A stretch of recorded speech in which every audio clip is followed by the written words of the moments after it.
Yo, what's going on, guys? Welcome back to another video. In today's video, I'm going to be going over my top 10 corners in this 2023 NFL draft class. Starting off with number 10, it's Julius Brents.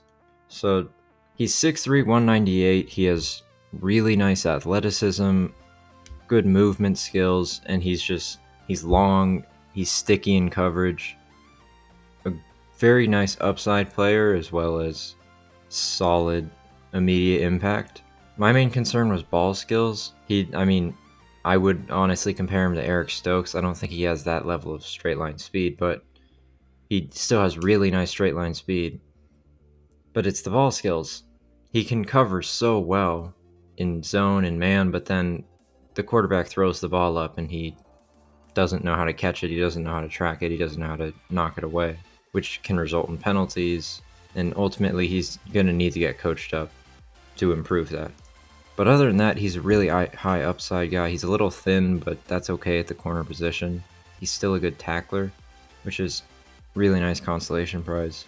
Moving on to number 9, Deonte Banks. He's kind of a strange one to me because when I watched him, I said, okay, he's got all the technical things down, but he's not really the athlete you'd hope. And then he went to the combine, blew it up, and showed that he's a great athlete. So either I just couldn't see it on tape or it didn't necessarily show up on the field. But the point is, he has the technical down, he has the athleticism.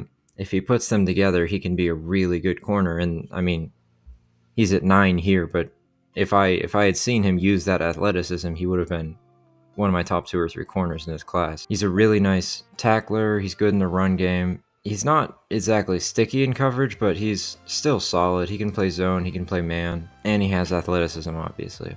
Moving on to number 8, it's Eli Ricks out of Alabama. Now, he was kind of a strange one because he barely played this year. But, you know, he has that size, he has the speed, he has ball skills. He has basically everything you want. I mean, he's a little thin. He's 6'2", 188, but he's a solid tackler. He doesn't have the elite straight line speed, but still, he has enough speed to be a number 1 corner. Really nice fluid movement.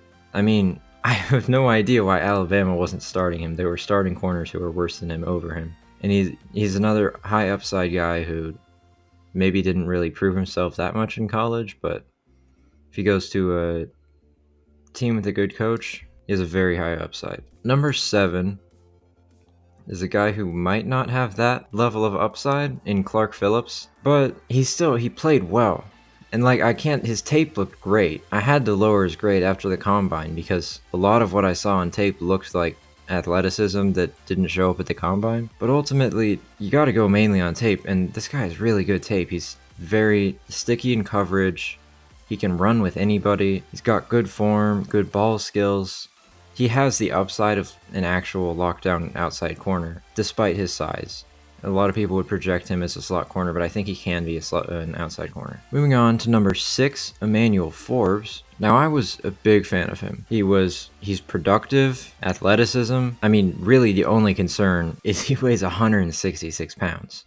He's 6'1", 166, so he's long for sure, but that is really thin for any position in football. But other than that, he's good in coverage, really good movement skills, solid ball skills. He's aggressive. He's a good tackler, although you can't really project that to the NFL if he weighs 166 pounds. But I'm going off tape, and what I saw on tape was really nice. Moving on to number 5, it's Cam Smith. He's got good size. He's a good tackler. He doesn't have that top-end speed that some of the guys above him and even some below him have, but he can flip his hips really nicely, and he's a fluid mover. He's got great ball skills. He can always turn his head around. He can catch the ball. He can knock it away, whatever. He's capable in press coverage. He's a good man coverage corner. He didn't play a whole lot of zone in South Carolina, but he could play zone. He played some snaps at safety as well, so he could offer a little bit of nice versatility. Moving on to number 4, Keely Ringo.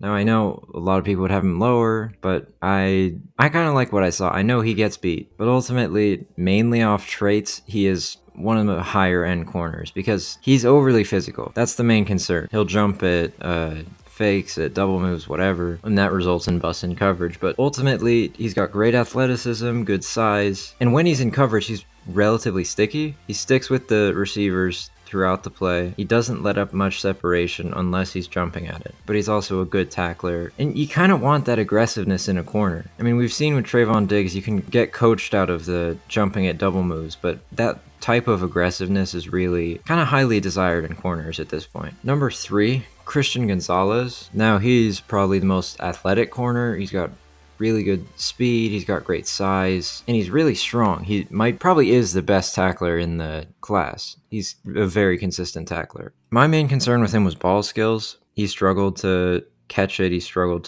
not on the level of Julius Brents, but he wasn't tracking it as well. He did definitely struggle catching it, and sometimes he struggled to get his head around. But still, maybe the highest upside of any corner in this class with his athleticism, his size. Definitely a fairly high first round pick, and he's not graded low, the other two are graded high. And number 1 and 2 are both tied, but I'm going to start with number 2, it's Devin Witherspoon.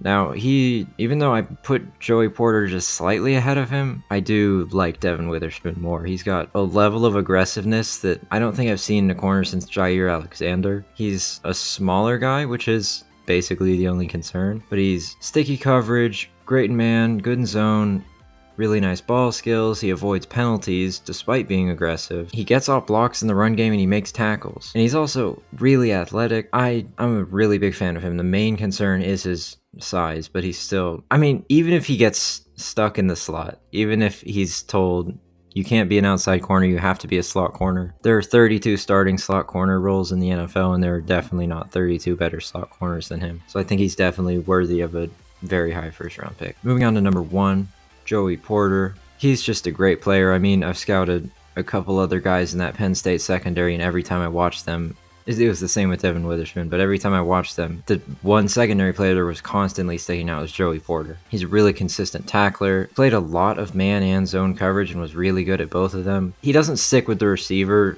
the way Devin Witherspoon does, but he plays with really nice leverage, and that puts him in good positions to get pass breakups and turnovers more often. So he's a high IQ guy. He knows how to play the position well. And he happens to have really nice ball skills, good athleticism, maybe not elite, but good athleticism, good coverage skills, high IQ player, top 10 player in this class. Thank you for watching. Like and subscribe.